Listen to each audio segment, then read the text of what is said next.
Mr. Berwick, thank you very much for coming to the Sun today. We hope you can tell us a little about why you were running for the Democratic nomination for governor and give us some of your priorities. And then we'll ask you questions as we normally do at editorial board sessions. Well, Ivan, thanks for having me here. I really appreciate the chance to chat. I'm a pediatrician by background. I practiced for 20 years. Also an executive. I was vice president of the Harvard Community Health Plan, the HMO that used to be in Boston. I had a responsibility for overseeing quality of care. So my job was to help quality get better. I got very interested in management and leadership for modern forms of improvement in complex systems and studied that outside healthcare at NASA, Bell Laboratories, places like that, and eventually started a nonprofit organization 25 years ago with the mission of improving health and healthcare and community well-being and eventually other sectors. We worked a bit in education, for example, all over the world.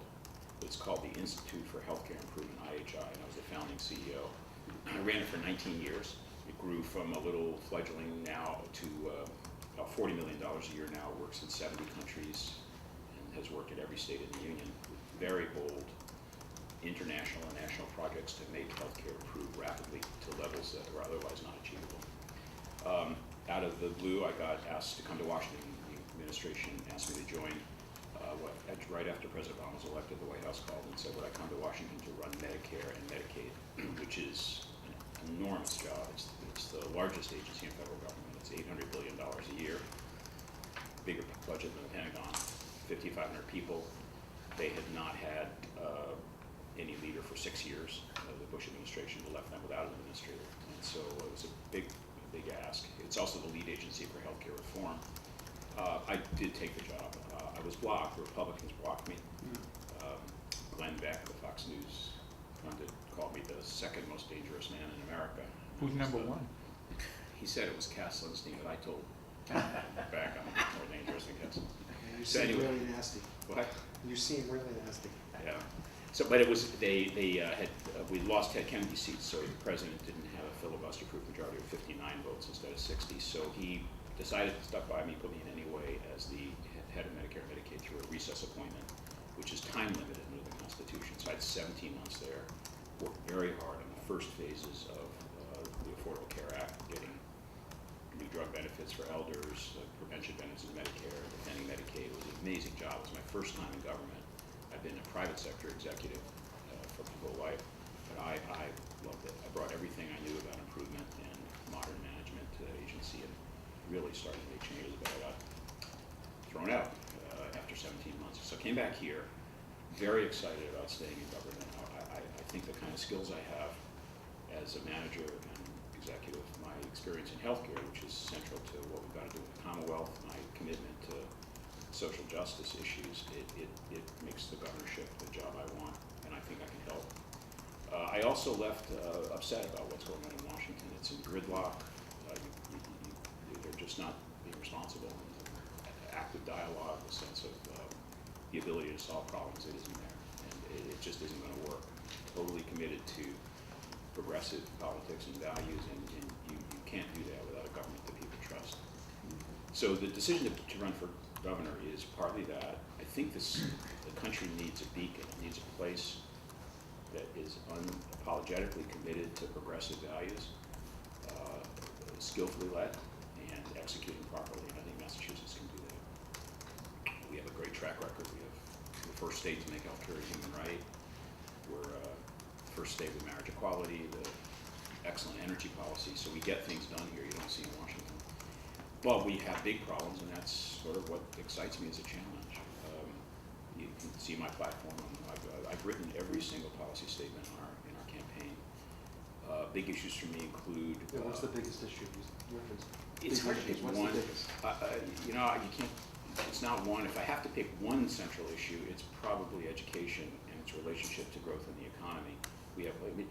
I visit nowhere in the Commonwealth where people aren't worried about jobs and job growth and economic growth and a chance to participate in growth. We have a recovery, but it's not really a recovery for a ton of people in the state.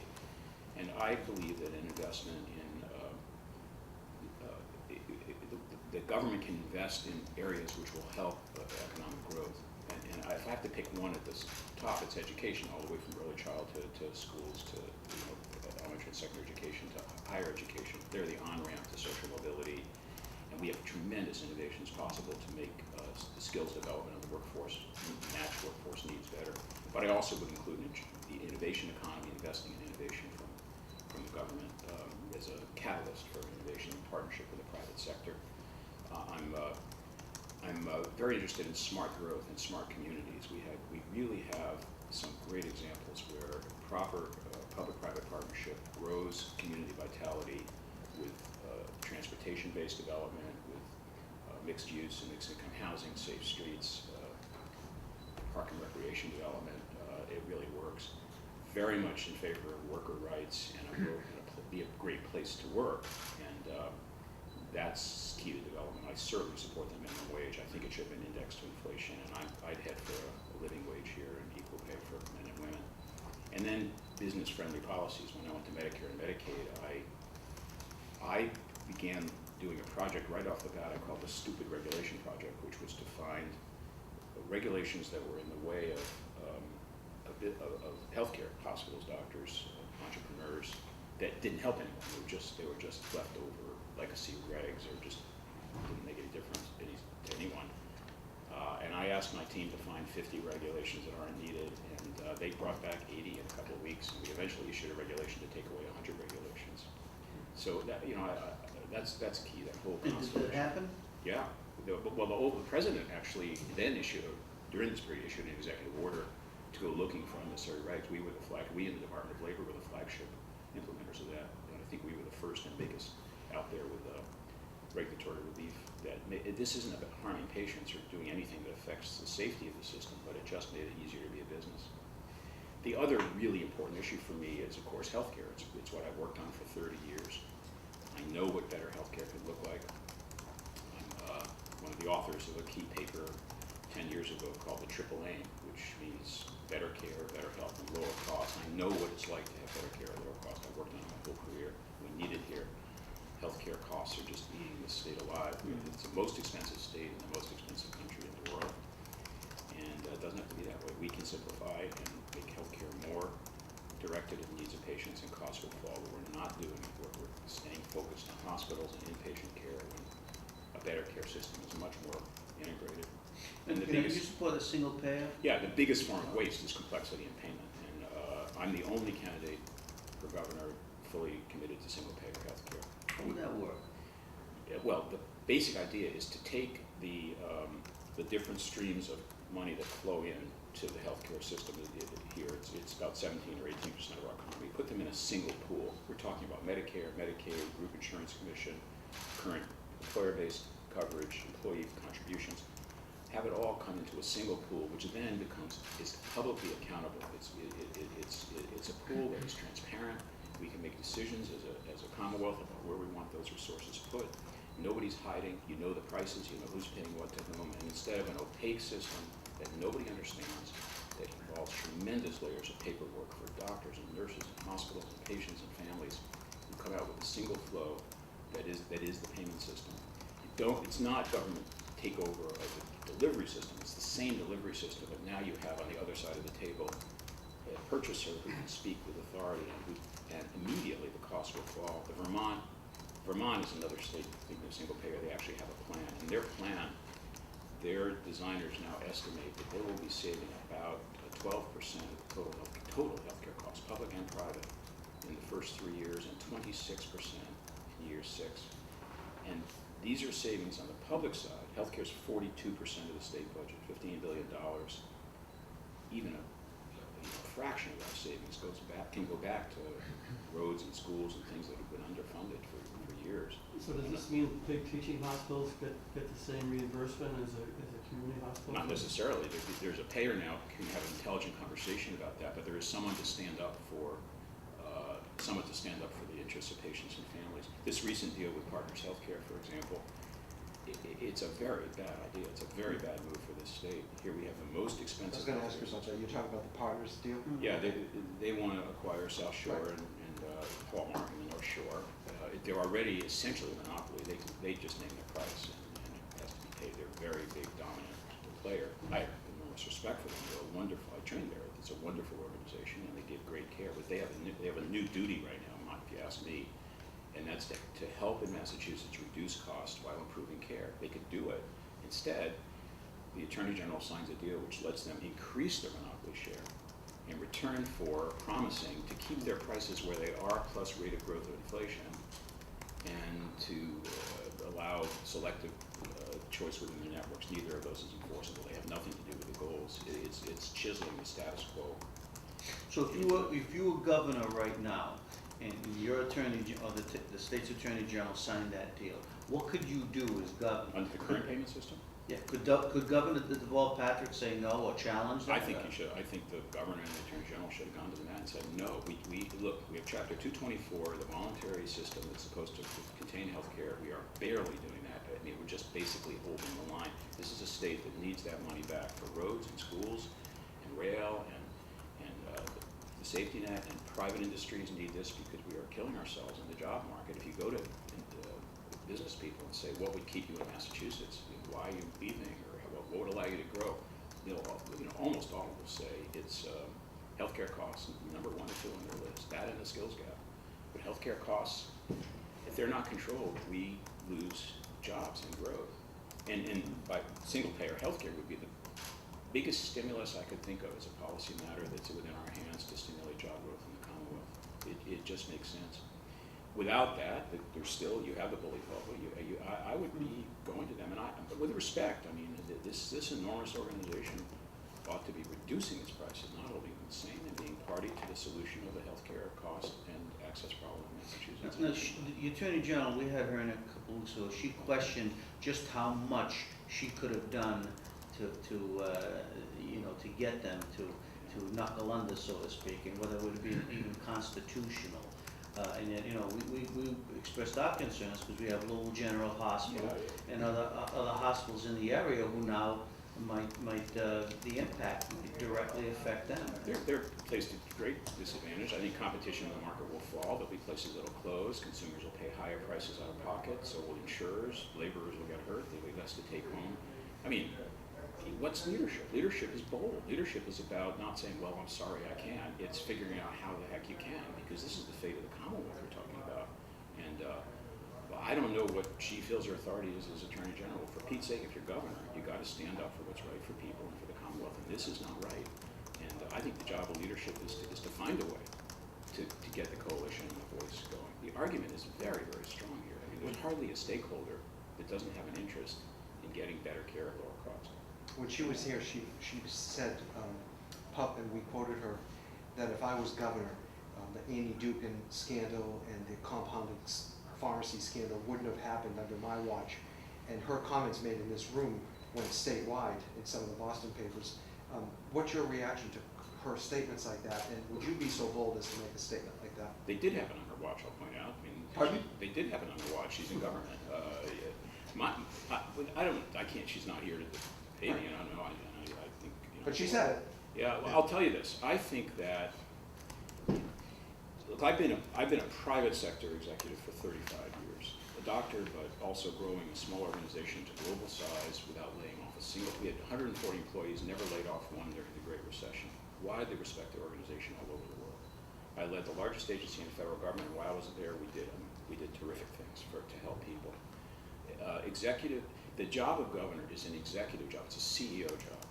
And management really matters. And when you watch what happens in the public health department or the DCF or the marijuana dispensary negotiations, I think you're seeing how important it is to have someone in the corner office. And then, of course, the biggest decision the person in the corner office ever makes is who they pick to work for them. That cadre has to be worthy of leading with the highest level of excellence in corporate leadership, management leadership, and I think that we're seeing there. The DCF situation I'm more familiar with than what happened in the public health department, but there you're seeing there's underinvestment. Clearly, we were asking social workers and workers in DCF to do things that you have to be a superhuman to do. I met a social worker, a DCF social worker, who had 12, he's supposed to have 12 cases on his caseload. That's his prescribed caseload. He had 19. Well, what do you expect? People they reach their limits. But beyond that, what you see there is a failure of cooperation of the relevant state agencies that need to surround the interests of a child. Very vulnerable kids, these were my patients. And the executive role is to insist on and support extremely high levels of cooperative thinking among, in this case, public agencies, but also public and private agencies. As governor, one of the things that excites me about getting into that role is taking what I know about that, what I know about really excellent corporate and organizational leadership into the public sector, just like I got to do it at Medicare and Medicaid. And I think we need it. Since I'm a progressive, I mean, I have points of view that differ from my two competitors on the Democratic side. I'm the only one supporting single-payer health care. I'm the only one against casinos. I'm the only one willing to put out very specific goals for ending hunger, ending homelessness, and putting poverty in the center of our screen. How would you end homelessness, for example? By taking just what I've done for all the years that I've practiced in my leadership of the Institute of Healthcare Improvement. You search the world for the best possible programs. You begin with a notion with global brains that someone out there has solutions that we can learn and adapt here. Usually that's true. You insist on very high levels of cooperation among the agencies involved. You get very good data so everyone knows how you're doing. You encourage constant innovation. In the case of hunger and homelessness, we have them. We have multiple projects that have ended chronic homelessness in America, let alone in other countries. The recently reported out project from Healthcare for the Homeless in Boston. This is, I think they did it in multiple cities, but it's a project called Home and Healthy for Good. 119 of the most troubled, chronically homeless people now housed, 90% retention rate. With it's a pattern including housing first and cooperative supports to them, lowering costs per person $28,000 a year of lower healthcare costs just for them. That's one program. I helped launch something called the 100,000 Homes Program in the United States, led by colleagues from Common Ground and other organizations, Roseanne Haggerty. We set out in the country to house 100,000 people who didn't have homes. The 100,000th person was housed last month. It was announced in Washington. There are prototypes we can bring here. You have to commit. For intermittently homeless people, 4,600 families without homes, 19,000 people without homes. I think, to me, the core of that is resources, is the voucher program. We had a voucher program in Massachusetts. We have it now. Federal Section 8 vouchers have decreased. They went down 1,400 vouchers just last year. Our voucher program used to be at 20,000 vouchers. Now we're at 8,000. And these are people then who don't have a home. What we do is, as you know, we put them in motel rooms with their families. It's stupid. I mean, motel room is $4,000 a month. A voucher averages about $1,200 a month. So it's the dumbest policy change I could think of to guarantee people some kind of human right and get them back in the mainstream. And yet that motel program was reformed several years ago. It was supposed to end all that. It seems like it Seems like just it was exacerbated. more. It's wishful thinking. It was ended without a plan. And I think that the plan here, there is a plan, which we need to work on the affordable housing supply. That involves, pushing ahead with 40B and 40R and making sure that communities bear responsibility for developing low-income and mixed-use housing. We can do that. But people need to buy into a market that's unaffordable for a lot of people. There are I think it's 380,000 people in Massachusetts that are today spending more than half their income on housing. That's not sustainable. And so some sense of public responsibility for beginning to make sure that housing stock is there and people have the ability to enter. If a person has a housing voucher, it emboldens landlords to rent to them. And the whole cycle begins to be more virtuous because now you have created a market with a relatively reasonable amount of state investment in what I think is a matter of human rights. I claim, and I think it's true, I'm the boldest candidate in this field in terms of goals like that, and that's a big distinction between me and what you, as you quote the Attorney General saying, well, there's nothing she could do about it. That's not, it can't. No, she said that she would have. No, she said No, these no, things sorry, wouldn't have happened under my watch. Right. So And I'll say one other thing. I've got the most executive experience of anyone in this race. I'm a doctor, a strong suit in healthcare. We have to care about healthcare, 40% of the state budget, but I will bring to the corner office more knowledge about what proper management and really disciplined executive leadership, enlisting the energies of the workforce in any non-industries. Okay, but how do you, as a progressive, uh, get moderate Democrats, okay, to your side?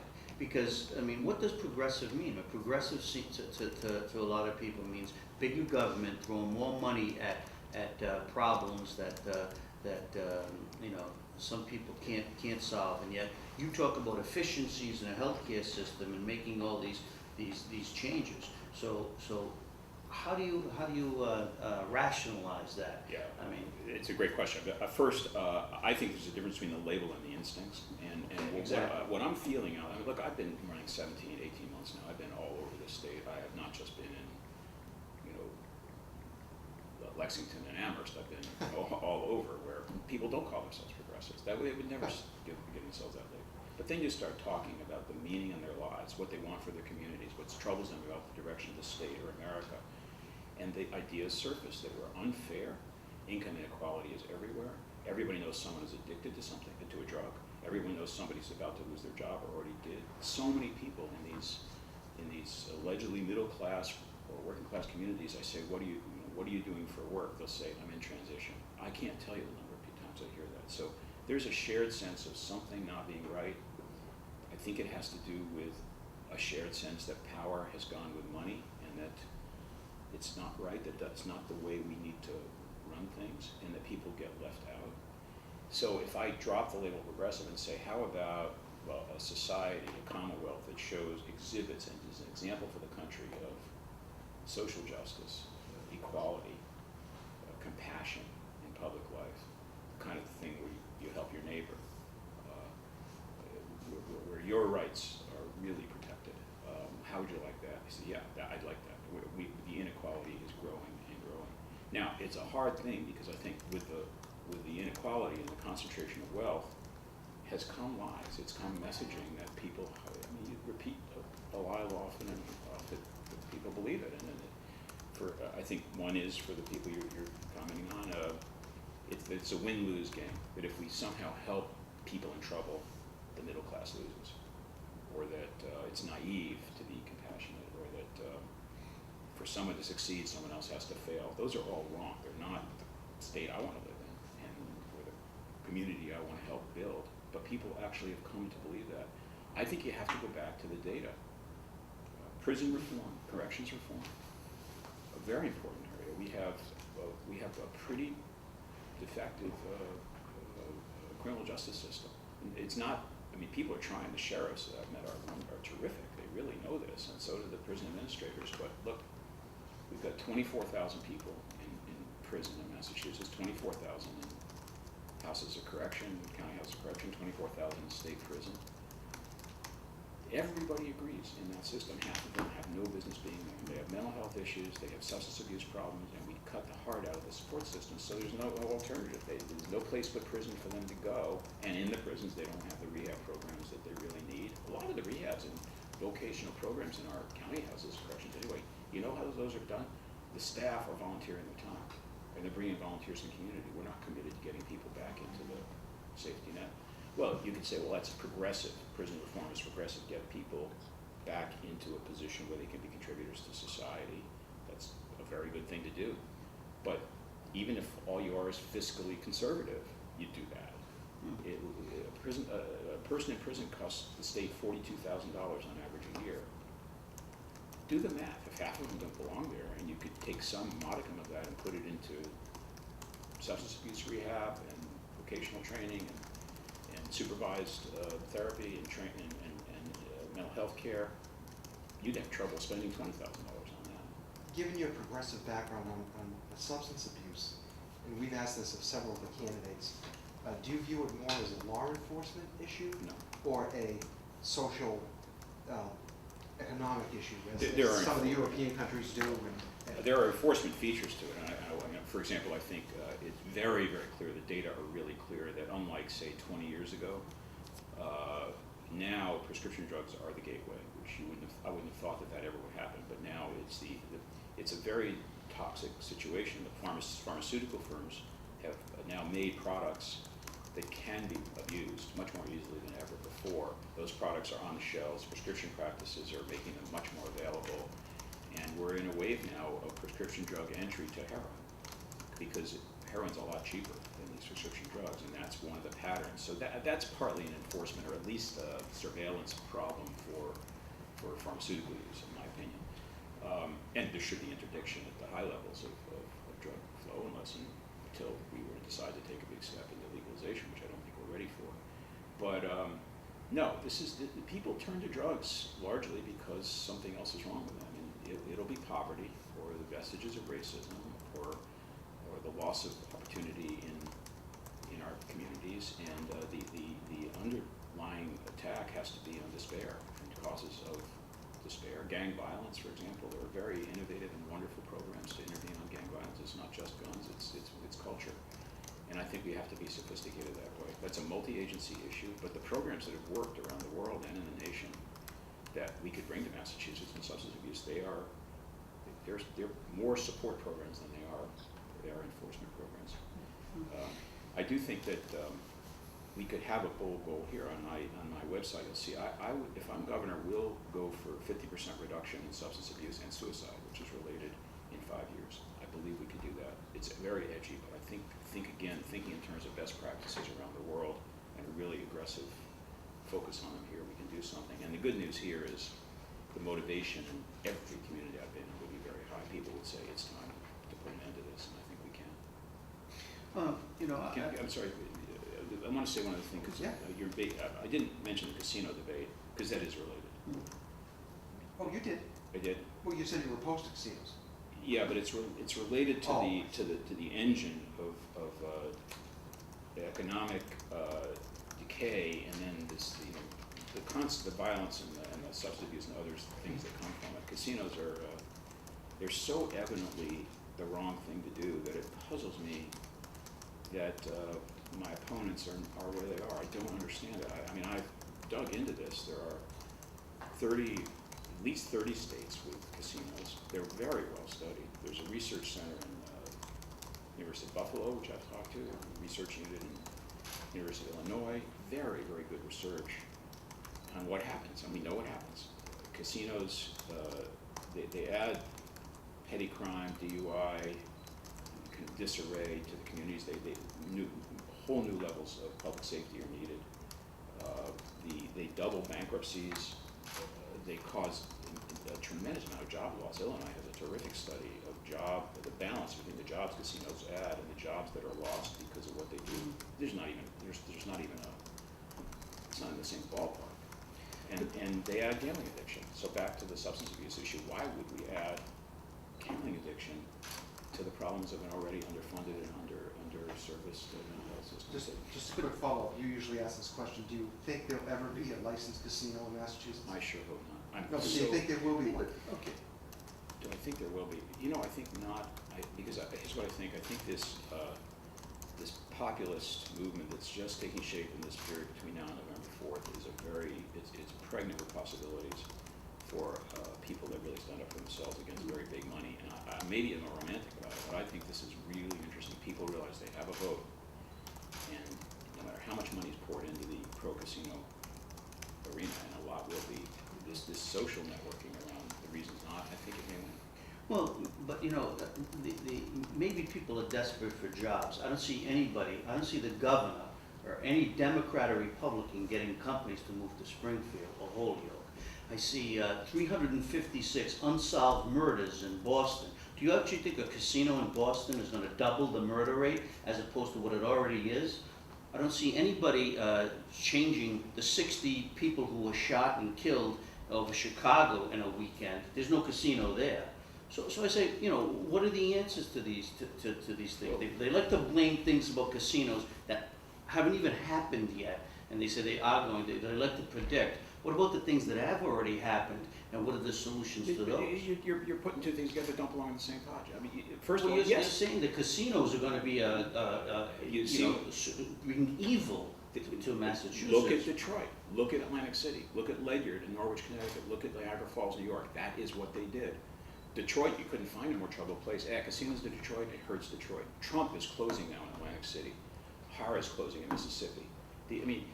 Believe me, we're going to buy tremendous trouble for Boston or Springfield if casinos come here. You're naive to think otherwise. And indeed, in jobs, let's talk jobs. The average job in a casino when it matures is about $20,000 a year, but well below the poverty line for a family of four.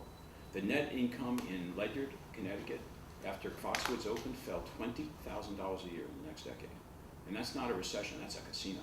So, you can hope, you can say, oh, it won't happen here. It does happen here, it's been studied. Look, for Pete's sake, be a scientist, look at the data. You don't have to estimate this. Now, Springfield, absolutely. I visit Springfield, I visit Holyoke or Chicopee or Fall River or Bourke, New Bedford, my heart goes out to these communities. They have long legacies, proud citizens, a good chance to get on the belt toward prosperity. They're not there. Absolutely a governor has to do that, but let's not do it the wrong way. The investment in innovation economy, in real support to our schools, including higher education, really encouraging businesses, including small businesses with innovation funding, working on better transport, working for worker rights, business reform, single-payer health care. I can write a plan. Let's sit down in Springfield and write a plan together about how to grow the economy here. But I would not regard it as responsible to say, oh, the way we're going to do that is casinos. So you don't think casinos, even if they were profitable, is a good idea under any circumstances? I don't think they're good under any circumstances because of the data around. There was an era where casinos were more profitable. Now casinos they're dying.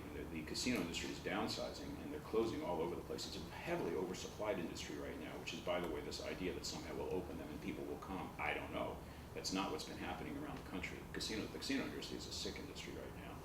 But even if it were healthy, I do think the effects of gambling addiction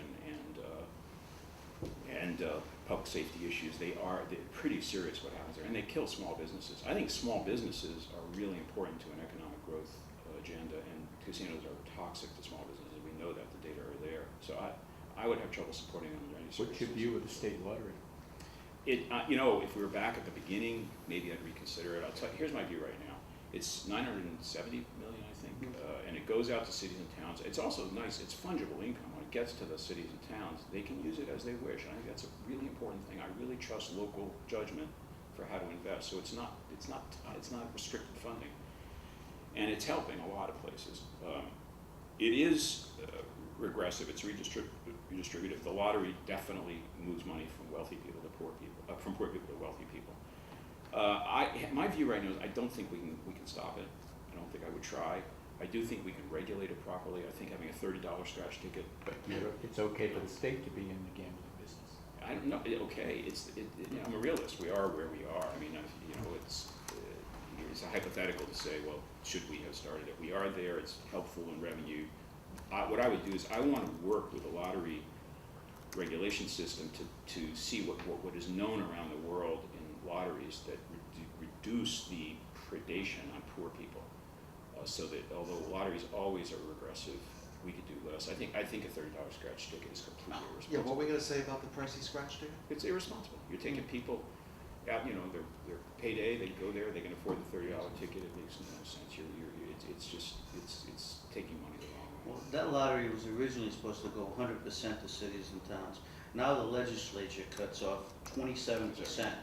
Only 73% is returned to cities and towns. Does the other 23 have a designated? Well, when we fell on hard times, they started using it to fund government, put it into the reserve fund after they tapped the rainy day fund. So now they've never restored those percentages. They just keep, nickeling and diming little by little. So. I don't know that lottery history. I probably should, but I'll tell you this more generally. As I go around the cities and towns, especially the ones that are not participating so much in recovery right now, and there's a lot of them. There's some distribution problems that we need to fix. The Chapter 70 formula, the foundation budget, it's wrong now. It's probably been wrong for 15 years, but it's 1993, I think, was when it was set. So I hope and I believe there's going to be a consensus with the legislature, certainly if I'm governor, that we're going to take the distribution formula, look at it again, and say, what are we trying to accomplish with distribution? And to me, it is help the people who are in the most trouble, the cities and towns that can't do it. The other thing that, I guess it's illegal in Massachusetts to have unfunded mandates passed by the legislature. but one way or another, that's what we have. I mean, the transportation of homeless kids, the the level of circuit breaker for special needs kids, for example. These are mandates that we're putting on towns and cities which they just can't handle, not the way it is. They, I think they're compassionate. They want to do the right thing. So I have a mind to say that we need a new game in the town around mandates. When if the legislature's going to pass a mandate, it really does have to fund it, and I think that will also provide some of the relief. You know, you talked about some of these common sense ideas, and I think that people also realize, yeah, they want more substance abuse and treatment centers, and yeah, there are too many criminals in jail. Maybe we should start looking into ways to do that. But then they look at, under Deval Patrick, government has grown by $10 billion. Okay, the budget has grown by $10 billion. There are 90,000 state employees. He promised to lower property taxes. That never occurred. Okay, so they look back and say, where did the $10 billion go? Okay, to help with some of these things. It seems government has to keep getting bigger and bigger to address problems that have been there for time and time and time again. Okay, so I mean, what is your philosophy to look at that burgeoning budget? Does it mean that it's going to grow to $50 billion to resolve an opiate problem, to resolve a prison problem? You look at the Health Connector website. I mean, the Herald reported just this past week that people are going to be rewarded with huge salaries because to retain them over a failed website. Okay, and then they're promising now to go forward 3% raises if they meet their goal to relaunch the website in November. So wait a minute, we're rewarding them to retain them. Don't forget what they paid to the company that couldn't do it. And there's already over $1 million in lawsuits and fixes that haven't even resolved the problem. So you wonder, people say, this is a leadership crisis. This is because people can't make the hard choices that you're saying that you're going to make. How can we believe you? How can you believe me? Yeah, you got to elect me and watch me. But talking about so that budget that's grown $10 billion, happy what to have talk people about gotten from it? Well, Except higher taxes, more taxes. let me say three things. First, a tremendous amount of the agenda we need to pursue with government intervention saves money early. Prison reform saves money. Proper investment in kids so they can read, it will save money. A kid who can't read in 3rd grade is going to cost the state $400,000 more than a kid who can read. So let's get ready to read. Prisoner costs $42,000 a year. Rehab, substance abuse, maybe 20. Let's spend the money smart. So I would claim a lot of what I'm talking. Why would we have people in hotels at $4,000 a month when there's a perfectly satisfactory substitute at $1,200 a month? So this is just like getting our brains attached.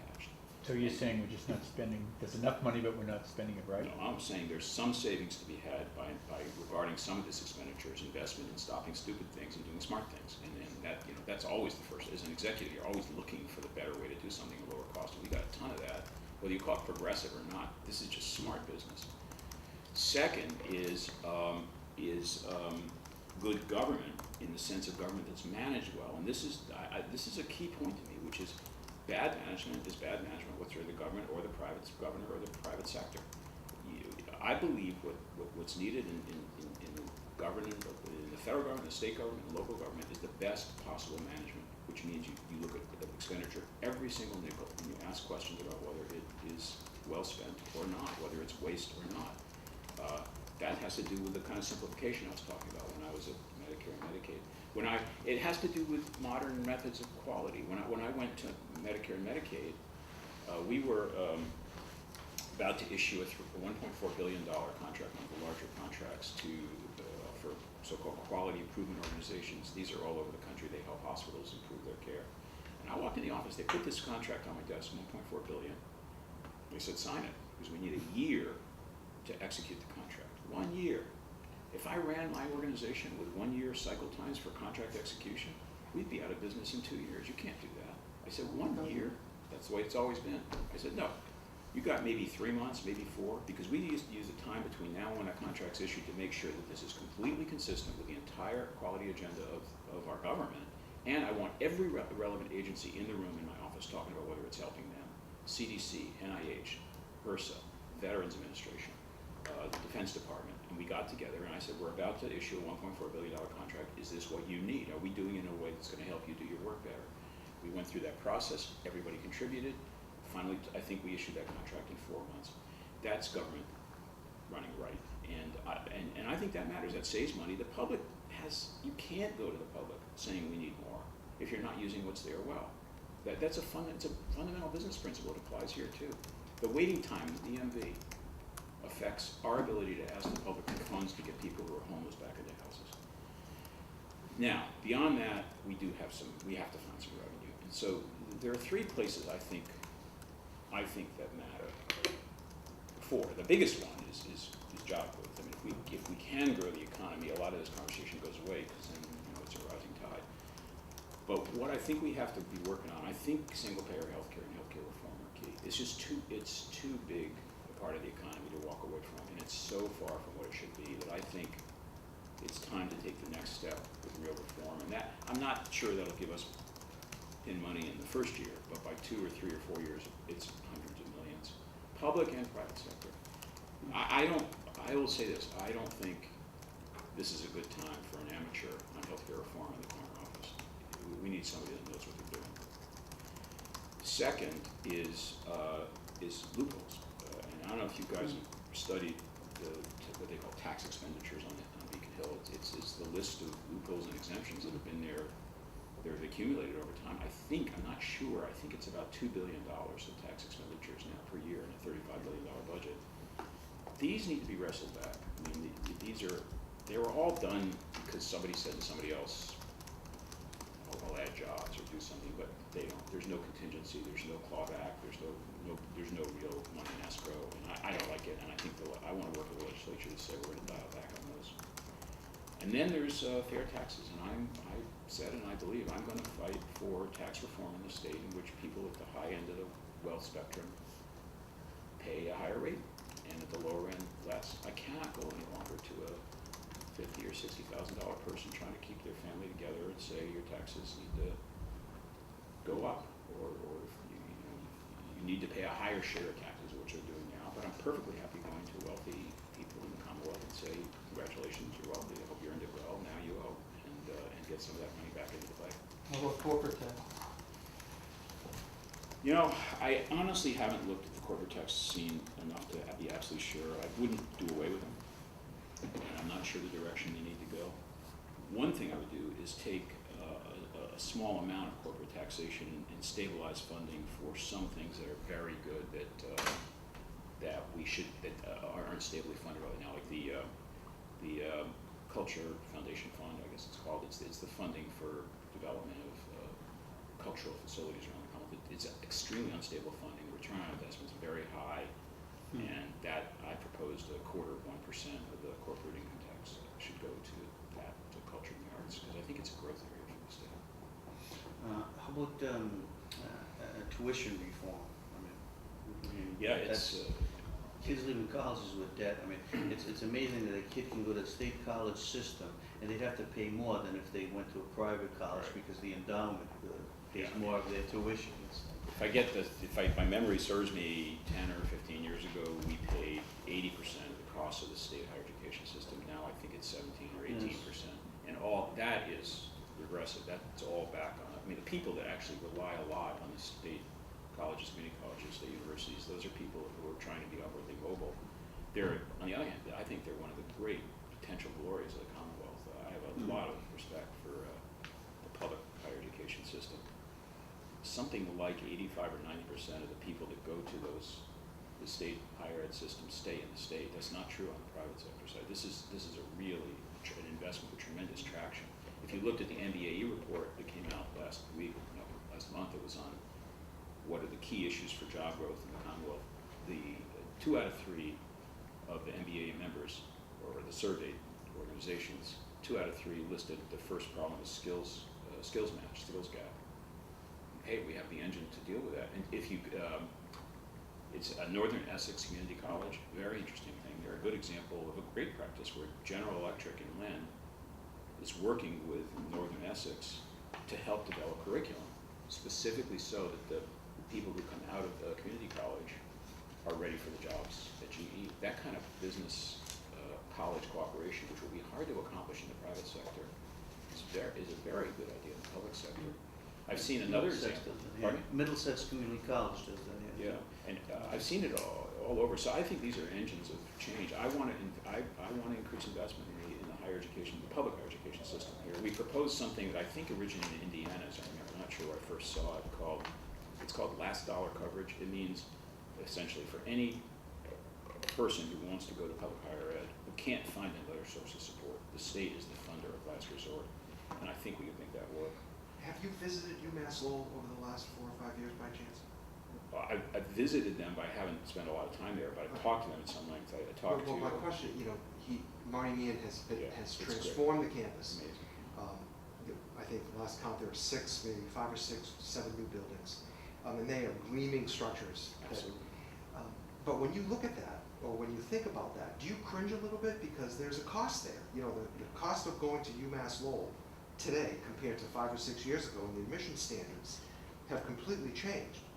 So is there, even though he's been applauded for that, which he should be, but is there a dark side to colleges and public colleges and universities striving for that type of panache when they really maybe ought not to be? Yeah, well, I mean, perhaps if we went there together, I'd be delighted to. You could show me a particular. Well, kind of I investment. saw one building this Yeah. week, I was telling Yeah. him that, I mean, it's incredible. They haven't built this building in 35 years. Oh, no, It it's could be a open. fine balance, but. Yeah, but you got, It- you got some Darwin, he's naming these Yeah, buildings after. but the there's been donors national involved. reports about colleges trying to create a 5-star restaurant for cafeterias, Mhm. and they all come with a cost, and the cost is borne by the students. It's. So you talk about tuition Yeah, reform, that's a problem. The details here matter, because I'm sure you and I could both look and say, why the heck would they do that? On the other hand, let's zoom out a bit here. What I'm saying is the public higher education system is a tremendous and largely untapped resource as an economic engine and an engine for state development overall. University of Lowell, for example, UMass Lowell, they probably have now one of the best, if not the best, they're called clean technology and clean chemistry development units in the world. I can't remember the name of the guy that runs it, but I talk with him. I mean, this is very high-end stuff. This is a public, higher education institution that's going to be an intellectual leader in a big growth area. It has to do with what chemicals you actually can use in a planet that's survivable. So if you're cleaning clothes or making plastics, how exactly should you do it in a way that's, and you have one of the world centers here. We should think that way. Nanotechnology. I think, pardon me? The nanotechnologies. Nanotechnology is part of it. At Worcester, I visited the robotics lab. Unbelievable what's going on there. But my point is, I think world class. Why should not Massachusetts think about, not raise its eyes and think best in the world? It's not just a matter of pride. It is that, but it's also the world then comes to you. And I don't know what Marty's invested in that you're talking about, but if the game here is let's be noticed and have people start to realize we are the supplier to a world of ideas and products and innovations and trained people, that's growth. And so I support that. And I think it's not out of our reach that our public higher ed system could be that. Community colleges, a piece of that has more to do with the internal flow. But I think there's a lot that community colleges do. That I've met a lot of people who point to a community college experience as changing their lives, getting them out of really desperate conditions into a trajectory of participation. So I'd go a long way on investment here and really keep our sights pretty high. As one of the gateway cities, we go through these ebbs and flows, economics highs and lows, and Lowell has been, able to reinvent itself a couple of times. The Wing Labs went out, and we went through a period of economic, there's some tough years.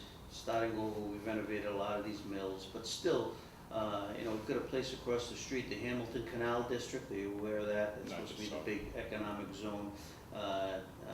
There's $100 million in a capital bond bill that the governor, that was approved, and the governor has not signed off on, to build a new courthouse. Okay, that would be the centerpiece Judicial center. of the Judicial Yes. judicial center. They would combine all the Superior Court, the District Court, the Juvenile Court. Two of those buildings, you wouldn't want to go there for disposition of a court case. But anyway, so we're asking all the candidates, I mean, if they would support building that, which there's so many other things that would spur. I mean, that's considered the engine of that. We already have one building that has been built in there, but it seems like everything else is being held up until this building. Courthouse and parking. Courthouse is built. I mean, it's supposed to be a signature thing. Now, are you aware of the courthouse, the project? Dale, I've heard about it. He's but leaving up, the Vault Patrick has released already like $8 million, do preliminary studies, Planning. but right. And Eileen Donahue, our state senator, was able to secure $15 million that they're gonna restore that rotary that you probably came over. You know, that's another centerpiece thing. So all these, so the state has already invested close to $23 million in this project, except they haven't signed off on the building or released the money for the building. So the governor was up, he said he's gonna leave it up to the next governor to decide. Will you release the money? Please. We were asking you that you would release the I money will, for I will it. look at it. I'm not gonna go around the state making promises to everybody, you know, obviously if it's the economic engine here, if it really has a lot of logic behind it, I'll take it very seriously. But is there a way to access the plan? I probably should be looking at this. Yeah, it's You should call these guys. administration and Take it for a tour. finance, you can find it, because they have to release the money. I tell you, I was in Fall River the other day, and you know, they built a government center there, but I don't think they think that it's in the right place. They just missed an opportunity. But proper planning is key. We're going to be doing something. There's the smart growth and really good urban development is a very exciting area when you think about the best stuff going on in the world, and hopefully this project reflects that. But I've been very interested in it. Next August 18th, I think it is. Congressman Earl Blumenauer is coming to Boston to meet with me. Earl is congressman from Portland, Oregon, and Portland's a very interesting city in terms of they've just done growth right. And Blumenauer is one of the architects, and now kind of knows more than anybody I've known about what it looks like to do really smart growth. And we're going to tour around Boston with respect to smart growth opportunities. But boy, I'd love to get that thinking here. Indeed, you know, there is a project out here, isn't it? Lowell? Is it Lowell that has it's a smart, a complete street prototype? No, I don't think so. Yeah, they're trying to make some key streets two-way, but. Yeah. No, there's a couple of really neat development prototypes there. I just want to ask you a quick question about the convention. Which, This when you were nominated, you know, I didn't know a lot about you when you prior to the convention, and then you got to the convention, and I think I could speak for a lot of people when they were a little bit surprised that you had made the 15%. You know, there was CAM had some buzz. I don't know about Avalon, but were you surprised at all? No, And we what had do you a- attribute that most to? It's to the strongest field operation in the state, which we still have. We have more volunteers on the street than anybody. We're knocking on more doors. Back then, we just have a superb group of field volunteers and staff. I'm so proud of them. I guess they're all young, but they are just terrific, and we were working really hard. And then there's the message. I mean, I'm telling you what I'm standing up for. And when I talk about social justice and equality, compassion, no to casinos, yes to single-payer health care, no to poverty, no to homelessness. Talk about the relationship people have to the progressive agenda. I'll tell you, this is a progressive state far beyond the number of people who call themselves progressives. That's what you saw at that convention. It's people rising to a candidate who's willing to talk about the values we want to operate by in a way that the others won't. You know, we saw Grossman take out an ad against Coakley recently, and there's talk that Coakley's gonna, do her ads, and what can we expect from you as the summer concludes? And, the primary's what, are we, 5 weeks, 6 5 weeks. weeks away? What can we expect from you? Are you gonna flood the airwaves and newspapers with advertisements? We're like going the to Sun? go up with advertisements we're using, but that's later on. We're doing a lot of social network work, and that's going to go up dramatically. We and in our field operation, I mean, we're way stronger than any other candidates in what we're doing out in walking streets and phone banking. For us, it is a name recognition. Is game. that showing up in polls? It's showing up. It's not showing up in the polls yet. I would not expect it to in the poll. I think you'll see. I think it's going to be a very late poll change. Narrowing. You mean, if I weren't running, I wouldn't be interested in this election. Yeah, I think we're going to see very end of August, the last week of August, the last few days there, and then it's going to be a hockey stick because that's what everyone is going to be aiming for, and that's when the public's going to tune in. And meanwhile, this spatting that's going on between, let them have at it. They're not talking about issues. I'll tell you that. They're not talking about issues.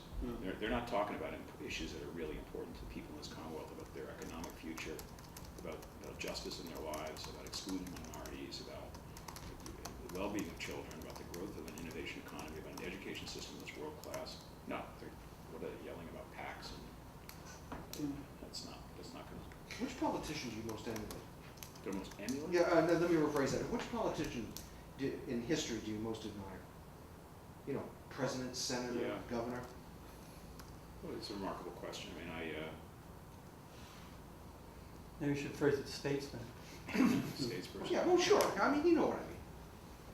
The statesperson. You kind of remind me of Bernie Sanders. I was asked this. It was Eleanor Roosevelt that occurred to me as the person who, if I understand, I wasn't too young. I wasn't born, I guess, when she during, right? But here's a person who was not afraid ever to speak out about human rights and values, and kept reminding people about the reason for their work, and especially for public servants. And she reminded us we're one world. She thrived in defining interdependencies and celebrating them instead of running away from them.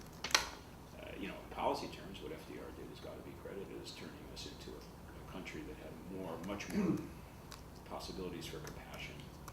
As expressed in public life, he wasn't willing to watch at least that kind of suffering and not do something about it. And I think we need. Do you consider yourself open-minded?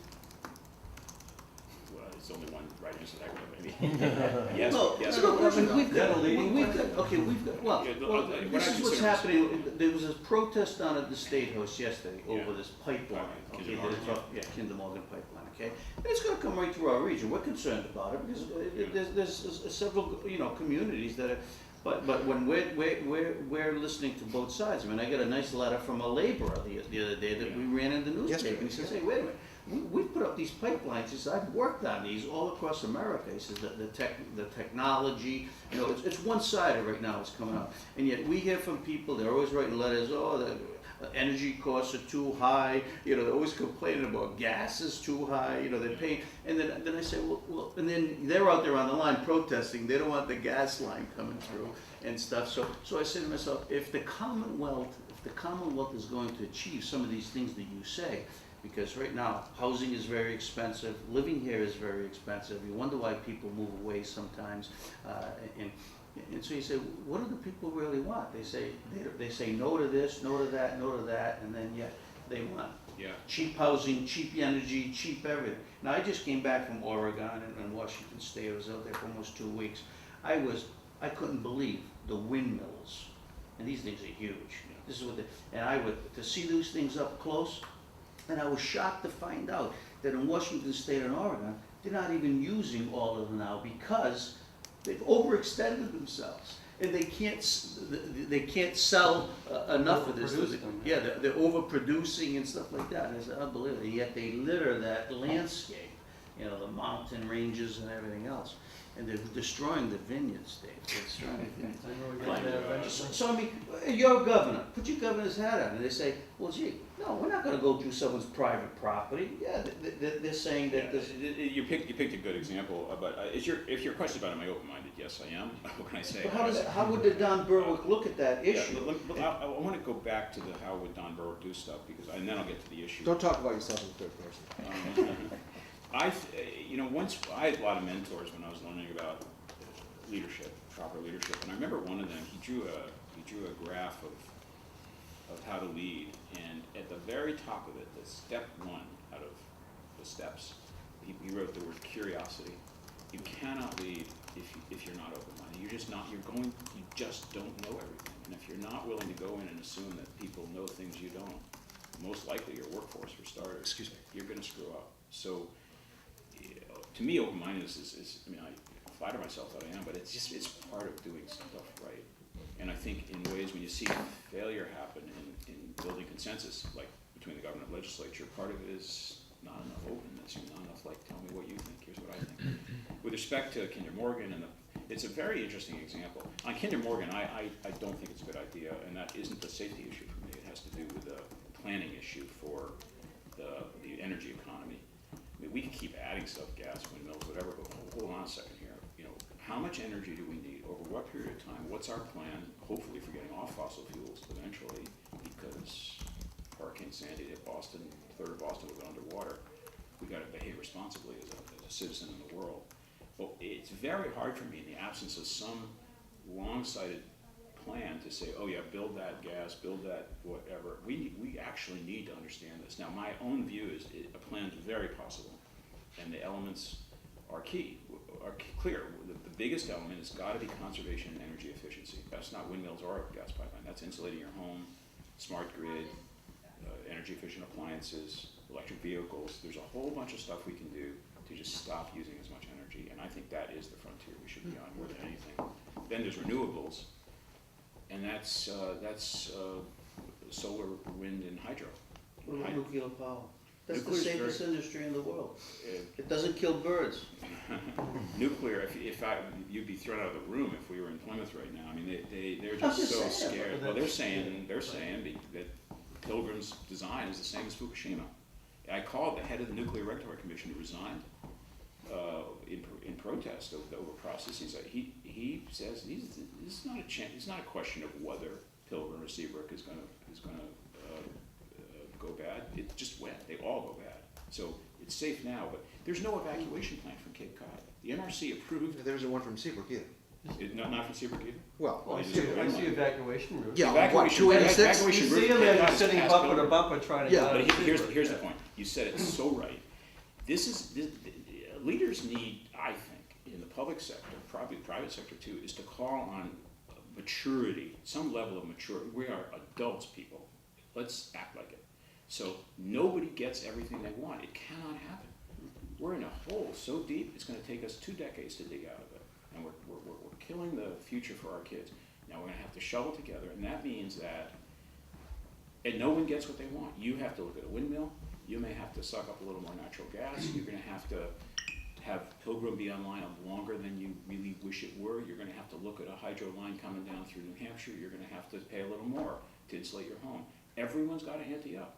And I think this whole idea of public policy is that the name of the game is keep what you have, defend what you are, and no matter what happens to anyone else, that is immaturity. That's what 3-year-olds do, and we can't do that. So I think leaders at the level of a governor anyway, and a president, you need to be able to say we are in this together.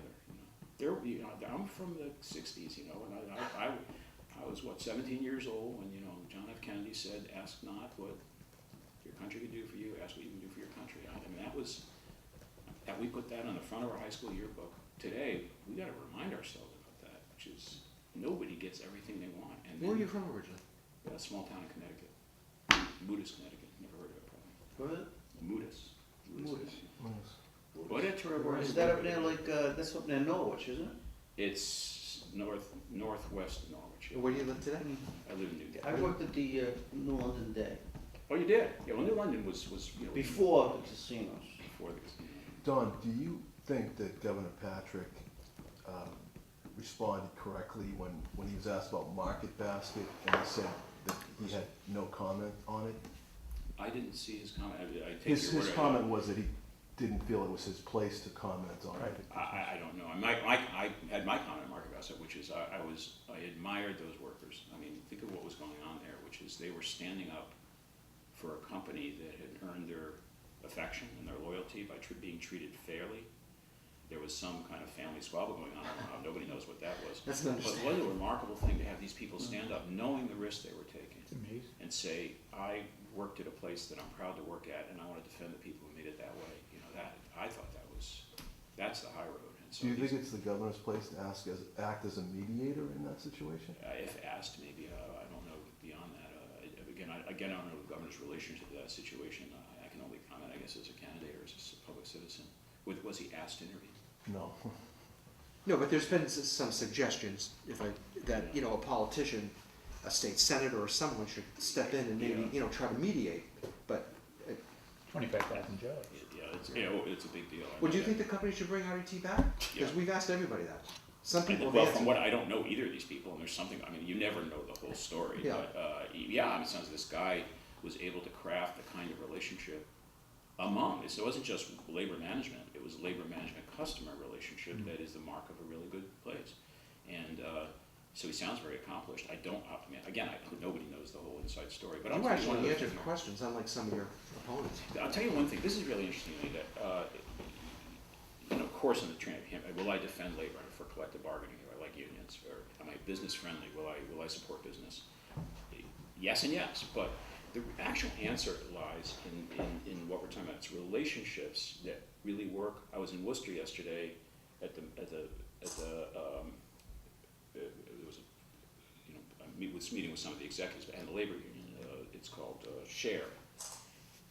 The labor management situation they've worked out there is unbelievable. It's so highly cooperative. I'm sure there are interests in conflict, but look, that sense we're in it together and that there are ways to find innovations that'll help work be more satisfying, cost to go down so workers get paid more, and a more survivable organization. Those models of mature relationship, I think, are really important, and I think executives or politicians that accede to this constant assumption of win-lose results, they're not doing their job. Very good. And you were put us on speed dial. Where Lee's instructions are, you are always able to call me anytime, and I will speak to you. And there's just no threshold at all. I just think not only is it good to be able to clarify things, but you're serving a very important function. Your background with the medical field, being a pediatrician, and I asked Steve Grossman and Martha this too. I mean, looking at the DC, the children and families and that crisis, should the state even be in that business? Could that be something where that is sent out to experts who deal with those issues, and the state has a bunch of people who provide oversight? I mean, Well, you've been in that business for so long. Yeah. It seems like Charles Dickens is still. I'm a big fan of public-private partnership, and almost all the big problems I've been able to solve that involve government and private sector working together. But I'm very leery about fundamental outsourcing of duties that should be public. For example, I'm not for-profit charter schools. I believe public education should remain generally under public purview. I think privatizing prisons is turning out to be a disaster. So I'd have to. Yes, I mean, we should. If I were overseeing DCF, we want to take advantage of the best expertise we have in the Commonwealth to protect every single child. And if that meant contracting with private sector agencies to help, definitely yes. But be careful not to loosen that connection too much, and it won't save money in the end. It costs money. Thank you very much. Yeah, thank you. Okay.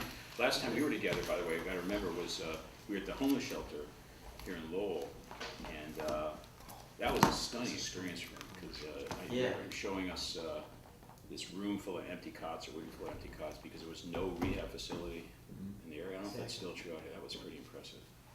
And we talked to those employees there who had been In the kitchen. In the kitchen, That's yeah. right. That was cool. Down in Middlesex Street? Yes. Yeah.